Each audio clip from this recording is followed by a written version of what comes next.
బట్టతలతో బాధపడుతున్నారా? ఆధునితనమైన పద్ధతిలో hair transplantation చేయబడును. Face clinic, Hyderabad. నమస్కారం, సుమన్ టీవీకి స్వాగతం. రాముల వారి జననానికి ఎందుకంత విశిష్టత? ధర్మబద్ధమైనటువంటి జీవనానికి నిలువెత్తు నిదర్శనంగా రాముల వారిని ఎందుకు చూపిస్తారు? రామో విగ్రహవాన్ ధర్మః అని ఎందుకంటారు? రాముల వారి గొప్పతనం గురించి తెలియజేసేందుకు మనతో పాటు ఉన్నారు ప్రముఖ జ్యోతిష్య పండితులు బ్రహ్మశ్రీ నందిపట్ల శ్రీహరి శర్మ గారు. గురుగారు నమస్కారం అండి. వాగర్థావివ సంపృక్తౌ వాగర్థ ప్రతిపత్తయే జగతః పితరౌ వందే పార్వతీ పరమేశ్వరౌ. సదాశివసమారంభాం శంకరాచార్య మధ్యమాం అస్మదాచార్య పర్యంతం వందే గురుపరంపరాం. ఆదిత్యాయ చ సోమాయ మంగళాయ బుధాయ చ గురుశుక్ర శనిభ్యశ్చ రాహవే కేతవే నమః. గురుగారు, రాముడి యొక్క పేరును తలుచుకుంటే చాలు మనసంతా కూడా పులికించిపోతూ ఉంటుంది. అటువంటి రాముడి యొక్క గొప్పతనం గురించి ఈ శ్రీరామనవమి సందర్భంగా మా అందరికీ తెలియజేస్తారా? శ్రీరాముడు ఈ పేరు వింటేనే యావత్ సనాతన ధర్మం అంతా కూడాను పులకించిపోతుంది. ఒక తండ్రి అనుకుంటాడు, నాకు రాముడు లాంటి కొడుకు కావాలి అని. ఒక అమ్మాయి అనుకుంటుంది, రాముడు లాంటి ఏకపత్నీవ్రతుడైనటువంటి భర్త లభించాలి అని చెప్పి. ఒక సంతానం కూడా అనుకుంటుంది, నాకు రాముడు లాంటి తండ్రి కావాలని. ప్రజలందరూ కూడా రాముడి పాలనలా ఉండాలని చెప్పి కోరుకున్నటువంటిది. అందుకనే ఇప్పటికీ కూడా ఎవరైనా గొప్పగా పరిపాలిస్తే రామరాజ్యంలా పరిపాలించారు అని అంటుంటారు. వీడండి తండ్రికి తగ్గ తనయుడు, తండ్రికి తగ్గ కొడుకు అని చెప్పి గొప్పగా చెప్పుకుంటారు. రాముడు అంతటి వాడని చెప్పుకుంటుంటారు. ఇదంతటికీ కారణం ఏంటంటే ఆ రాముల వారి యొక్క దివ్య చరిత్రము. ఒక వ్యక్తి యొక్క విశిష్టత, ఒక వ్యక్తి యొక్క గుణగణాలు, అలాగే ఒక వ్యక్తి యొక్క జీవిత చరిత్ర గురించి తెలుసుకోవాలి అనుకున్నప్పుడు మనకు ప్రధానంగా కావాల్సినటువంటిది జాతక విశ్లేషణలో భాగంగా తెలుస్తుంది. ఆ జాతకం అన్నప్పుడు ఆ వ్యక్తి యొక్క పుట్టినటువంటి సమయం నుంచి ఉన్నటువంటి గ్రహాల యొక్క స్థితిగతులను బట్టి మనకు తెలుస్తుంది. 5000 సంవత్సరాల క్రితం మనకు ఈ జరిగినటువంటి రాముని గాథలో మనకు వాల్మీకి వారు మనకు ఈ బాలరామాయణంలోనే మనకు అందించడం జరిగింది. రాముల వారు పుట్టినటువంటి సందర్భంలో ఉన్నటువంటి గ్రహాల యొక్క స్థితిగతులను బట్టి చెప్పడం జరిగింది. ఏమని? కర్కాటక లగ్నం, పునర్వసు నక్షత్రం 4వ పాదంలో జన్మించినటువంటి వాడు రాముడు. అలాగే గురువు కూడా ఉచ్చస్థితి, శని ఉచ్చస్థితి, రాహువు కేతువు ధనస్సు మీనంలో, కుజుడు ఉచ్చస్థితి, శుక్రుడు ఉచ్చస్థితి, రవి ఉచ్చస్థితి. అంటే పుట్టినటువంటి సమయానికి కేవలం 6 గ్రహాల యొక్క స్థితిగతులను మాత్రమే వాల్మీకి రామాయణంలో తెలుపబడింది. అంటే 5 గ్రహాలు ఉచ్చస్థితిలో ఉండగా పునరుసు నక్షత్రంలో జన్మించడం జరిగిందని చెప్పారు. కాబట్టి ఏవో 5 గ్రహాలు? గురువు, శని, కుజుడు, శుక్రుడు, రవి, 5 గ్రహాలు ఉచ్చస్థితి. ఇక చంద్రుడి స్థితి ఎలాగో తెలుస్తుంది. మిగతా 3 గ్రహాల యొక్క స్థితిగతులను మాత్రం మనకు అందులో చెప్పబడలేదు. కాకపోతే రాములు వారి యొక్క గాథని, వారి యొక్క సంబంధించినటువంటి చరిత్ర అంతా చూసిన తర్వాత బుధుడు ఇక్కడ లాభస్థానంలో కానీ లేదా నవమ స్థానంలో కానీ స్థితి పొంది ఉండాలి. ఎందుకంటే రవితో పాటు ఎప్పుడూ బుధుడు ఉంటాడు. రవితో కలిసన్నా ఉంటాడు, రవి వెనకాలైనా ఉంటాడు, లేదా రవి తర్వాతనైనా కొన్ని సందర్భాల్లో ఉంటాడు. కాబట్టి ఇక కేతువు, రాహు, ఈ రాహు కేతుల యొక్క స్థితిగతులను కూడా వారి యొక్క దివ్య చరిత్రను బట్టి మనం అర్థం చేసుకోవాల్సినటువంటిది. ఇక గమనించుకున్నట్లయితే పునర్వసు నక్షత్రం 4వ పాదంలో జన్మించారు. అంటే పుత్రకామేష్టి యాగము చేసిన తరువాత దశరథుడికి సంవత్సర కాలానికి కాను వీరి యొక్క బీజము పడలేదు. కాబట్టి పునర్వసు నక్షత్రం అదితి నక్షత్రం, అధిపతి అదితి అంటే దేవగణానికి సంబంధించినటువంటిది. పునర్వసు నక్షత్రం 4వ పాదంలో జన్మించినటువంటి రాముల వారికి గమనించుకున్నట్లయితే 4 సంవత్సరాలు గురు మహాదశ బ్యాలెన్స్ ఉంటుంది. తర్వాత వచ్చిందంతా కూడాను శని మహాదశ. గురుగారు, రాముడు సాక్షాత్తు మనకి శ్రీ మహావిష్ణువు యొక్క స్వరూపమే. అటువంటి రాముడు జన్మించినటువంటి పునర్వసు నక్షత్రంలో ఎవరైనా పుడితే వాళ్ళకి సమస్యలు ఉంటాయి అని అంటూ ఉంటారు. ఇది నిజమే అంటారా? దశరథుల వారికి రాముడి జననము పుత్రకామేష్టి యాగం జరిగిన సంవత్సరం తర్వాత జన్మించడం జరిగింది. ఆ సమయానికి ఉన్నటువంటి గ్రహస్థితుల ప్రకారము రాముల వారు పునర్వసు నక్షత్రం 4వ పాదంలో జన్మించడం. పునర్వసు నక్షత్రానికి అదితి దేవత అధిపతిగా ఉంటుంది. కాబట్టి 4 సంవత్సరాలు బ్యాలెన్స్. తదుపరి ఉన్నటువంటిదంతా కూడాను శని మహాదశ. ఇక తర్వాత ఈ శని మహాదశలోనే రాముల వారు సంబంధించినటువంటిది పూర్తిగా అస్త్రశస్త్ర విద్య పారంగుతుడై ఇవ్వడం, బాల్యం నుంచి యవ్వనం వరకు ఇవన్నీ కూడా జరిగిపోయాయి. ఈ శని మహాదశలోనే వివాహం కూడా జరిగింది. ఇక ఇక్కడ ప్రధానంగా గమనించుకోవాల్సిన అంశము లగ్నంలో గురువు, చంద్రుడు. లగ్నాధిపతి లగ్నంలోనే ఉండడం ఒక గొప్ప యోగం అండి.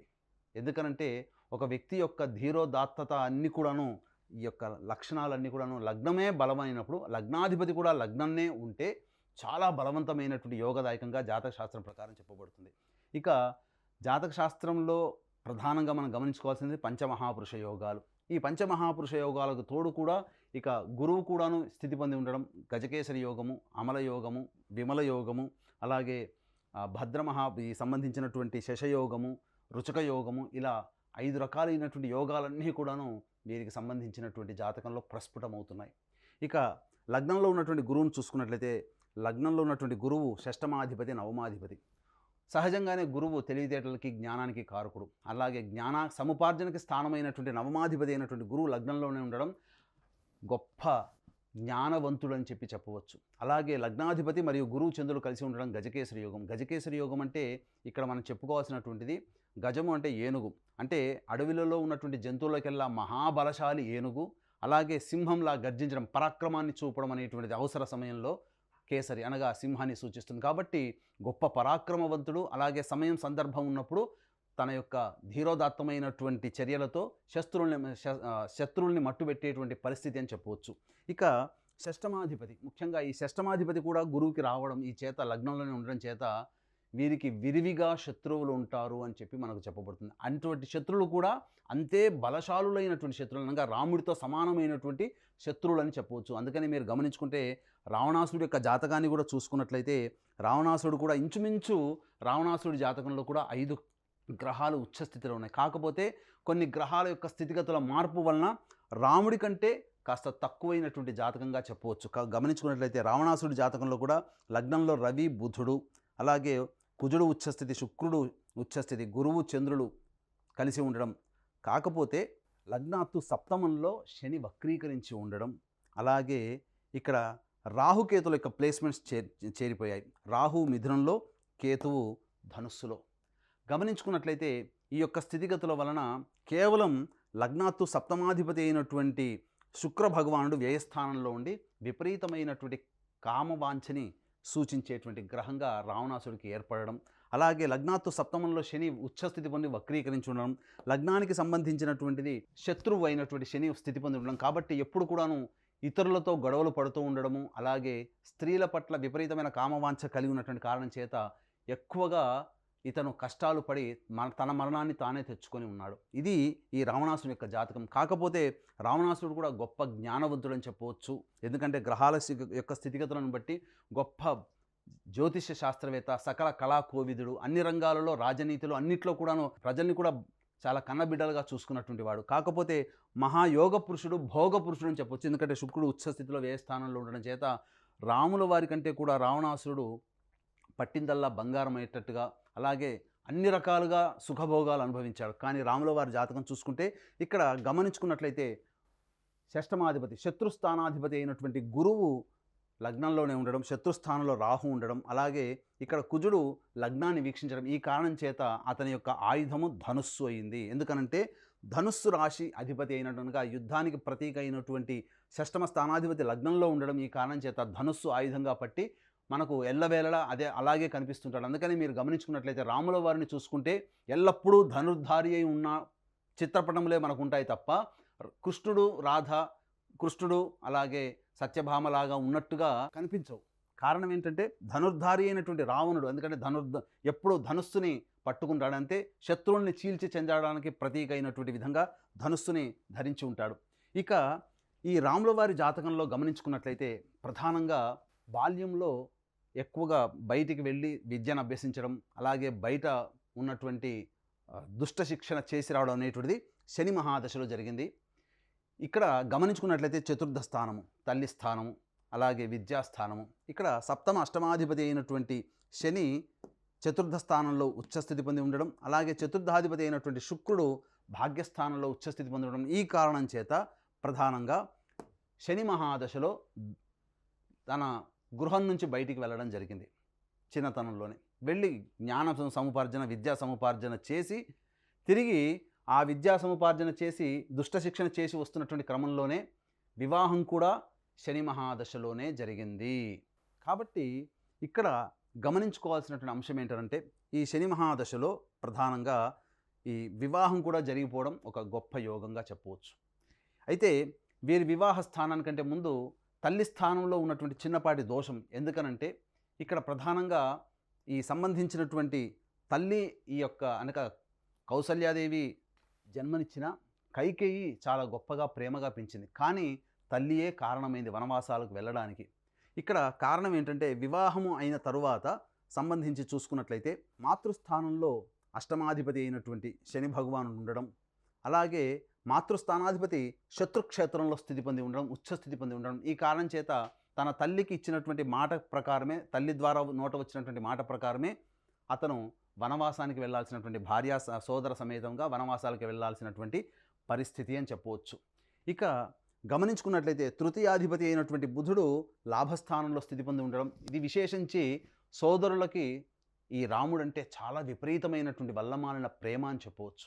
అందుకనే లక్ష్మణుడు కూడా అంటిపెట్టుకొని ఈ యొక్క రాముల వారితో ఉండడం జరిగింది. ఇక ప్రధానంగా వీరి జీవితంలో, రాముల వారి జీవితంలో సీత అమ్మవారు చాలా గొప్ప పాత్ర పోషించిందని చెప్పవచ్చు. అంటే ఇక్కడ గమనించుకున్నట్లయితే లగ్నాత్తు సప్తమ స్థానంలో కుజుడు ఉచ్చస్థితి పొంది ఉండడం, ఈ కారణం చేత ఒక రకంగా జాతకశాస్త్ర ప్రకారం మనకు చెప్పదలిచినటువంటిది ఏంటంటే లగ్నాత్తు వివాహ స్థానంలో కుజుడు కనుక ఉన్నట్లయితే ఎడబాటుని సూచిస్తాడు. ఎందుకంటే పాపగ్రహమైనటువంటి కుజుడు భాగస్వామ్య స్థానంలో ఉండడం ఎడబాటుని సూచిస్తాడు. ఈ ఎడబాటు కారణం కూడా ఒక లోకోత్తరణకే అని చెప్పి మనం చెప్పుకోవాలి. అయితే సీత అమ్మవారు కూడా అంత గొప్ప శక్తివంతురాలు. ఎందుకనంటే సీత అమ్మవారిని వరించింది ధనుర్భంగాన్ని చేయడం ద్వారా, అనగా శివధనుస్సుని విరవడం ద్వారా. అంటే సీతమ్మవారి తండ్రి జనకుల వారు ఒక సందర్భంలో చూశారు, శివధనుస్సుని అవలీలగా ఎత్తిన తర్వాత నా కూతురంతటి పరాక్రమంతో సమానమైనటువంటి వాడితో వివాహం జరిపించాలని చెప్పి శివధనుస్సుని విరిచినటువంటి వ్యక్తిచే ఈ యొక్క అమ్మాయిని వివాహం చేస్తానని చెప్పి రాయబారాన్ని పంపడం, ఈ విధంగా స్వయంవరం ప్రకటించడం. ఆ విధంగా రాముల వారు విశ్వామిత్రుల వారితో సహా వెళ్ళి ఈ విధంగా అమ్మవారిని చేపట్టడం జరిగింది. దీనికి కారణము సప్తమాధిపతి అయినటువంటి శని ఉచ్చస్థితిలో ఉండడం, శని ఉన్నటువంటి రాష్ట్రాధిపతి అయినటువంటి శుక్రుడు భాగ్యస్థానంలో ఉచ్చస్థితి పొంది ఉండడం, ఈ కారణం చేత సీతమ్మవారు కూడా సమానమైనటువంటి శక్తివంతురాలు అని చెప్పడం జరిగింది. అయితే ఇక్కడ ప్రధానంగా గమనించాల్సినటువంటి అంశం ఏంటంటే కుటుంబాధిపతి అయినటువంటి రవి చక్కగా ఉచ్చస్థితిలో ఉండడం, ఈ రవి దశమ స్థానంలో ఉండడం పరాక్రమాన్ని దశ దిశలా వ్యాప్తింపజేయడం అనేటువంటిది జరుగుతుంది. అయితే ఇక్కడ ఓవరాల్గా గమనించుకున్నట్లయితే బుధ మహర్దశ రాగానే వీరు ఉన్నటువంటి గ్రామం నుంచి, అనగా రాజ్యం నుంచి బయటికి వెళ్ళాల్సినటువంటి పరిస్థితి. దేనికి అధిపతి? లగ్నాత్తు తృతీయ వ్యయాధిపతి అయినటువంటి బుధుని యొక్క దశ ప్రారంభమైంది. మొట్టమొదట పుట్టడంతోనే 4 సంవత్సరాలు గురు మహాదశ, 19 సంవత్సరాలు శని మహాదశ, శని మహాదశ అయిపోగానే బుధ మహర్దశ ప్రారంభమైంది. అనగా చూసుకున్నట్లయితే 19 + 4 23 సంవత్సరాలలో తర్వాత భార్యతో సహా, అనగా వివాహమైంది 23 సంవత్సరాల లోపలనే వివాహం అయిపోయింది రాముల వారికి. ఎందుకనంటే సప్తమాధిపతి వివాహ స్థానాధిపతి దశలోనే వివాహం జరిగింది. కానీ వివాహం జరిగిన తర్వాత మన సినిమాలో చూస్తే నాటకీయంగా వెంబడే వెళ్ళిపోయారని అంటారు. కానీ వివాహం జరిగిన తర్వాత కూడా కొంతకాలం సంసారం చేశారు. అయితే ఇక్కడ వివాహం జరిగిన తర్వాత వనవాసానికి వెళ్ళేటువంటి సమయంలో అమ్మవారు చెప్పింది, వనవాసానికి వెళ్ళే సమయంలో మమ భర్తృ వర్షాత్ 25 మమ వర్ష 28 అని చెప్పింది. అంటే ఏంటి? వనవాసానికి వెళ్ళేటువంటి సమయంలో నా భర్త వయస్సు 25 సంవత్సరాలు, నా వయస్సు 18 సంవత్సరాలు అని చెప్పి అమ్మవారు చెప్పింది. కానీ చాలామందికి ఈ రోజుల్లో ఉన్నటువంటిది ఏంటంటే రాముల వారి కంటే సీత అమ్మవారు పెద్దదేమో అని చెప్పి ఒక నానుడు కూడా ఉంది. తప్పండి. రాముల వారు వనవాసానికి వెళ్ళే సమయంలో రాముల వారికి 25 సంవత్సరాలు ఉన్నాయి. ఆ సమయానికి అమ్మవారికి వివాహమై అమ్మవారికి వనవాసానికి వెళ్ళే సమయంలో 18 సంవత్సరాలు ఉన్నాయి. కాబట్టి బుధ మహర్దశలో వీరు వనవాసానికి వెళ్ళడం, ఈ బుధ మహర్దశలోనే సంహరించి రావడం, ఎవరిని? రావణాసుర సంహారం కూడా జరిగి ఈ యొక్క భూలోకాన్ని రక్షించడం జరిగింది. అయితే విచిత్రంగా చూసుకున్నట్లయితే రాముల వారి జాతకంలో పితృదోషము కూడా ఉంది. అందుకనే ఈ పితృశాప ప్రభావమే రాముల వారి జాతకాన్ని వెన్నంటింది. కాబట్టే వనవాసానికి వెళ్ళిన తరువాత రాముల వారి జాతకంలో బుధ మహాదశలో రవి అంతర్దశలో ఉన్నప్పుడు అప్పుడు తండ్రి మారకం జరిగింది. తండ్రి మారకం జరిగిన తర్వాత కన్న తండ్రి యొక్క దగ్గరుండి ఉత్తర క్రియలు చేయలేకపోయారు. అనగా తండ్రి యొక్క ఉత్తర క్రియలు చేయలేకపోవడం అనేటువంటిది చాలా దురదృష్టకరం. పెద్ద కొడుకు బ్రతికుండగా. అలాగే తండ్రి కూడా మరణించడం జరిగింది. ఎందుకు ఈ పితృదోషం అని అన్నానంటే ఈ పితృదోషం ఉన్నటువంటి లక్షణాలు కలిగినటువంటి వ్యక్తుల జాతకాల్లో తల్లికి తండ్రికి ఎడబాటు ఎప్పుడూ ఉంటుంది ఈ యొక్క సందర్భంలో. కాబట్టి తల్లిదండ్రుల ఎడబాటుని ఈ రాముల వారు పొందారు. సంతానాన్ని కూడా, తన కడుపున పుట్టినటువంటి సంతానాన్ని కూడా వృద్ధిలోకి వచ్చి గొప్ప పరాక్రమవంతులు అయిన తర్వాత చూసుకోగలిగాడు. ఒకసారి మనం రామాయణాన్ని గమనించుకున్నట్లయితే ఉత్తర రామాయణంలో మనకు తెలియజేస్తుంది, అమ్మవారు గర్భవతి ఉండగానే అడవులకు వెళ్ళడం జరిగింది.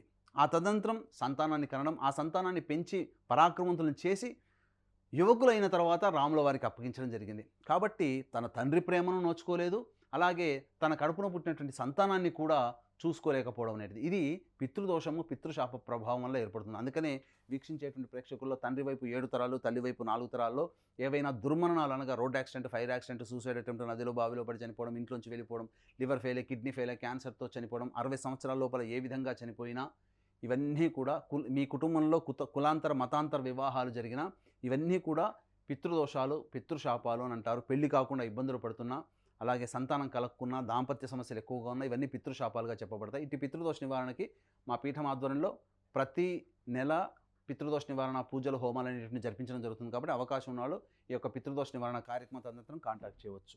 ఇక గమనించుకున్నట్లయితే ప్రధానంగా పితృదోషము, ఇక ఈ పితృదోషము గడిచిన తర్వాత వీరి జాతకంలో రావణాసుర సంహారం అనేటువంటి, శత్రు సంహారం అనేటువంటిది జరిగింది. ఇక్కడ ప్రధానంగా వీరి జాతకాన్ని ఇంకా లోతుగా గనక పరిశీలన చేసినట్లయితే రాహుకేతువులు లగ్నాత్తు షష్టమంలో రాహువు శత్రుంజయుడు అని అంటారు. ఎవరి జాతకంలోనైనా కానీ రాహువు ఉచ్చస్థితి స్వక్షేత్ర స్థితి పొంది ఉండి 6వ స్థానంలో గనక రాహు గనక స్థితి పొంది ఉంటే అతని ముందు ఎవ్వరు కూడా శత్రువులు నిలవలేరు. అందుకనే రాముడి జాతకంలో కూడా షష్టాత్తు రాహువు కూడా 6వ స్థానంలో ఉండడం. ఇక ఒకే ఒక ఈక్వేషన్తో మీకు తెలియచేస్తాను. కేతు మహాదశలో మంచి యోగాన్ని పొందాడు. ఏమిటి జాతకరీత్యా గమనించుకున్నట్లయితే రాజ్యాన్ని పరిపాలించడం జరిగింది కేతు మహాదశ అంతా కూడా. మళ్ళీ ఈ సంబంధించినటువంటి శుక్ర మహాదశ రాగానే భార్య వియోగం జరిగింది. అందుకనే అడవులకు పంపించడం జరిగింది. రావణాసుర సంహారం తర్వాత బుధ మహర్దశలో రావణాసుర సంహారమైంది. కేతు మహాదశలో యోగాన్ని పొందాడు. ఎందుకనంటే ఒకటేనండి, జన్మించిన లగ్నానికి ఎవరి జాతకంలోనైనా గురుపాలితం శనిపాలితం ఉంటుంది. గురుపాలిత లగ్నాలకి గురుపాలిత గ్రహాల యొక్క దశలు వస్తేనే ఆనందంగా అనుభవిస్తారు. గురుపాలితంలో జన్మించి శనిపాలిత దశలు వచ్చినా, శనిపాలితంలో జన్మించి గురుపాలిత దశలు వచ్చినా ఆ వ్యక్తి ఆనందంగా ఉండలేడు. రాముల వారి జాతకరీత్యా చూసినట్లయితే సంపూర్ణంగా గురుపాలిత లగ్నంలో పుట్టినటువంటి వ్యక్తి కాబట్టి గురుపాలిత లగ్నంలో ఉన్నటువంటి గ్రహము యొక్క దశతో ప్రారంభమైంది. కానీ శని మహాదశ బుధ మహాదశ గురుపాలిత లగ్నముతో కాదు, శనిపాలిత లగ్నంలో ఉన్నటువంటి కాబట్టి ఈ శని మహాదశ బుధ మహర్దశ చాలా కష్టాలు అనుభవించి వచ్చాడు. అందుకనే దేశం కోసం, రాజ్యం కోసం, ప్రపంచం కోసం తపన పడి ఆ దుష్ట శిక్షణ అంతా కూడా కష్టాలు పడుతూ దుష్ట శిక్షణ చేశాడు. ఎంత పరాక్రమం ఉంటే రావణాసుని సంహరించి రావాలండి, ఎంత సైన్యాన్ని వెంట పెట్టుకుని రావాలి, ఎంత రాజనీతి కావాలి, ఇవన్నీ కూడా రాజుగా జన్మించి అంత భోగముగా తిరగాల్సినటువంటి ఒక వ్యక్తి ధర్మం కోసం కట్టుబడి ఉండి వనవాసాలకి వెళ్ళిపోయి ఆ విధంగా చేయాల్సి వచ్చిందంటే ఎంతగా స్థితి ఉందో ఆలోచన చేయండి. కేతు మహాదశలో యోగాన్ని పొందాడు. కానీ అదే శుక్రుడు మళ్ళీ ఇక్కడ యోగాన్ని కలగచేస్తున్న అట్టి శుక్రుడు స్థానంలో సప్తమాధిపతి ఉండడం, అలాగే సప్తమ స్థానంలో కుజుడు ఉండడం, దాంపత్య కారకుడైనటువంటి శుక్రుడు ఉచ్చస్థితిలో ఉండి రేవతి నక్షత్రంలో ఉన్నటువంటి కారణం చేత, వ్యయాధిపతి నక్షత్రంలో ఉన్న కారణం చేత శుక్రుని యొక్క దశలో వీరికి భార్యా వియోగం అంటే సీత అమ్మవారు అడవిలోకి వెళ్ళడం జరిగింది. ఈ శుక్ర మహాదశలో ఏకపత్ని వ్రతుడై వ్రతాన్ని ఆచరించాడు. ఈ తదనంతరం శుక్ర మహాదశ తర్వాత రవి యొక్క దశ ప్రారంభంలో తన యొక్క అవతార సమాప్తి అనేటువంటిది జరిగింది. కారణం ఏంటంటే మారకాధిపతి అయినటువంటి రవి ఉచ్చస్థితి పొంది ఉండడం, అలాగే మారక స్థానాధిపతి అయినటువంటి శని చేత వీక్షించబడడం, ఈ కారణం చేత వారికి రవి మహాదశలో మారకం జరిగింది అని చెప్పవచ్చు. కాబట్టి ఇంతటి గొప్పదైనటువంటి ఆ యొక్క శ్రీరాముల వారు ఈ యొక్క శ్రీరామ నవమి రోజున వారి జాతకాన్ని చూడడం కానీ, వారి జాతకం గురించి తెలుసుకోవడం కానీ, లేదా వారి గురించి వినడం కానీ చేసిన వారి యొక్క జీవితం ధన్యమని చెప్పవచ్చు. రాముల వారిని తరిస్తేనే మనకు కూడా రాముల వారు ఎన్ని కష్టాలు పడ్డారో అటువంటి కష్టాలన్నీ కూడాను రాముల వారి జాతకాన్ని చూసినంత మాత్రమే కష్టాలు దూరం అవుతాయని చెప్పడంలో ఏమాత్రం సందేహం లేదు. గురుగారు, శ్రీరామనవమి సందర్భంగా రాముల వారి యొక్క గొప్పతనం గురించి మా అందరికీ తెలియజేసినందుకు ధన్యవాదాలండి. సర్వం శ్రీ ఉమామహేశ్వర పరబ్రహ్మార్పణమస్తు. సుమన్ టీవీలో మీ పర్సనల్ అండ్ బిజినెస్ ప్రమోషన్స్ కోసం కింది నెంబర్కి కాంటాక్ట్ చేయండి.